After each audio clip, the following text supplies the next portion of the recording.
Hi guys, and welcome to our first video on how to use saws.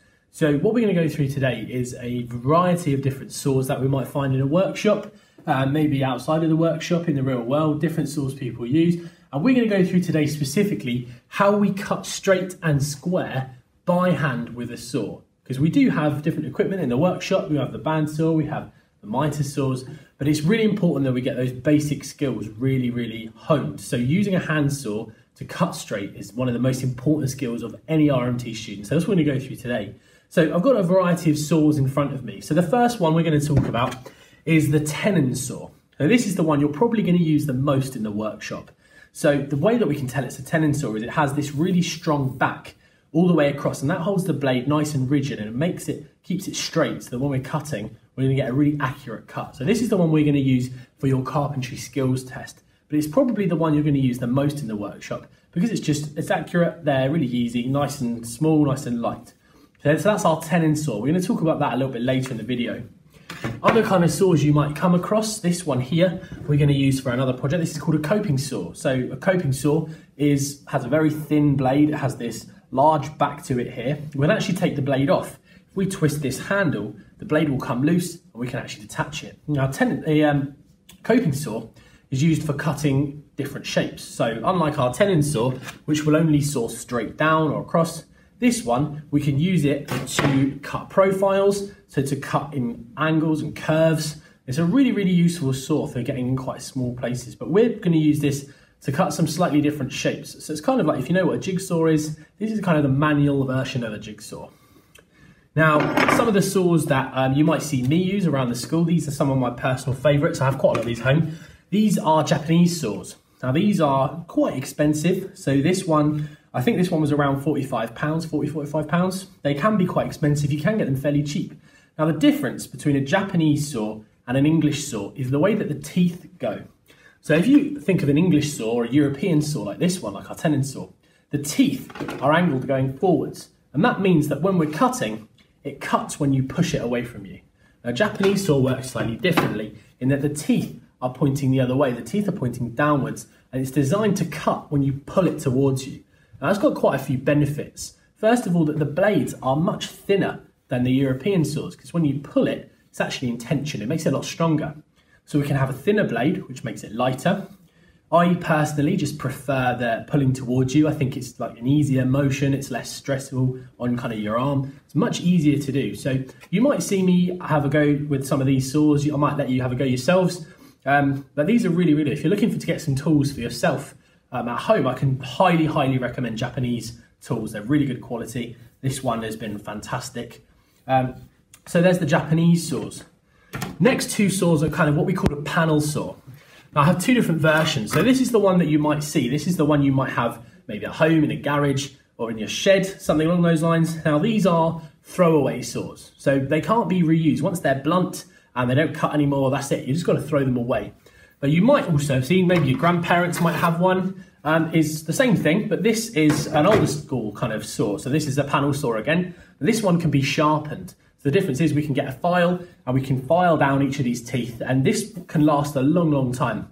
I've seen some carpenters that I knew when I was doing carpentry who, had these saws, and they were, instead of being this thick, they were about this thick because they'd used it for so long. Maybe their dad had owned it before them, and it'd been filed so many times that it actually shrunk. But these are really good saws. You can get them in kind of antique shops, eBay, places like that. But if you're looking for something that's going to last you for life and you don't mind the sharpening, these are actually a really good shout. They're really good quality. But the ones you probably see, which panel saws, are these throwaway ones, really cheap. Get them from Screwfix, any kind of big DIY shop, Home Base, those kind of places. But once you use them, you just have to throw them away, which I think is a little bit of a shame, to be honest. But panel saws are for cutting kind of big bits of timber, sheet materials like plywood, MDF. If you're going to do it by hand, this is what you'd pick. Okay, so let's go back to our Tenon saw. These are the ones you are going to be using. You're going to use this for your carpentry skills test. So to do that, we had to know how to hold it and how to stand. So the first thing is, when I'm sawing, is I've got my piece of wood ready. So here's my timber. As you can see, I've marked that really clearly with a nice accurate line, which you'll have watched in a previous video. And most importantly, I've marked what I call my waste. So this is the bit of wood that's actually going to come off. And it's really important to make sure you mark that properly because it's so easy if you're working in a hurry to actually cut the wrong bit off and you've wasted it then. So I've got my line all the way around my timber and I've got my waist. So first thing I need is a bench hook. You've used these before in kind of key stage 3. So I'm going to pop that into my bench, tighten my vise. I'm going to place my wood. I cut right-handed, so the little gap on the end of your block is going to be on the right-hand side. So there goes my wood. My timber's ready. As you can see, I've marked my line that goes all the way around. We're using my tri-square, so it's nice and accurate. And what I've done is I've marked here my waist. So it's really important to mark your waist because it's so easy to accidentally cut the wrong side of the line and actually make your wood shorter than you needed to. So I've got my bench hook set up like you will have done in your key stage 3. My wood goes up and I want the little gap here for my saw. My fingers go on one side, my thumb on the other, and I'm going to clamp that nice and tight so that can't move. With my tenon saw, I want a nice grip with my finger, my index finger, inside this little grip. It's there for you. And what that's going to do, it's going to keep your arm nice and rigid, kind of locks the muscles nicely for you to be able to saw. I'm going to stand directly behind my work, maybe one foot, my left foot slightly forward for balance. And this is what I'm going to do. Now, when I start sawing, one of the things I'm going to do is I'm not going to push forward straight away. I'm not going to straight away try and cut because that's going to be really difficult.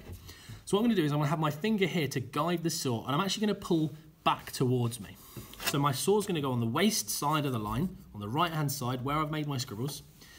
And what I'm going to do is I'm going to angle my saw, so only a small amount of blade here at this point is actually touching the wood. I don't want to go flat because that's really hard and you're going to slip.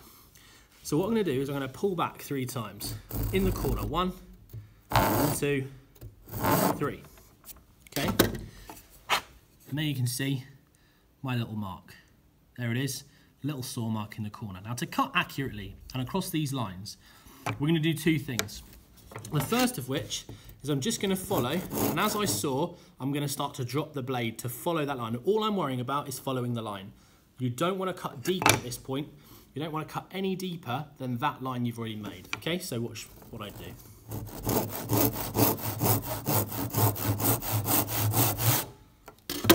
That is it. I'm only following the line. I'm not trying to cut all the way through. I'm then going to do the same on this line at the top. So I'm going to rotate my wood. I'm going to do the same thing. This time I can go maybe a little bit faster.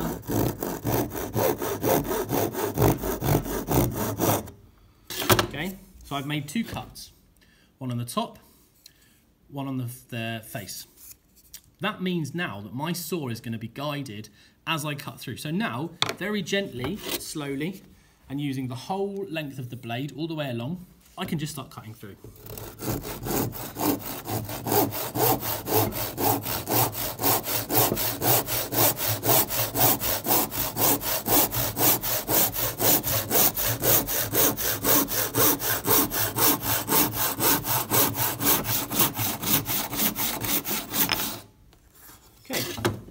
And now we can see, because I've done those 2 cuts, it's guided my saw blade and I've now cut perfectly 90 degrees all the way around.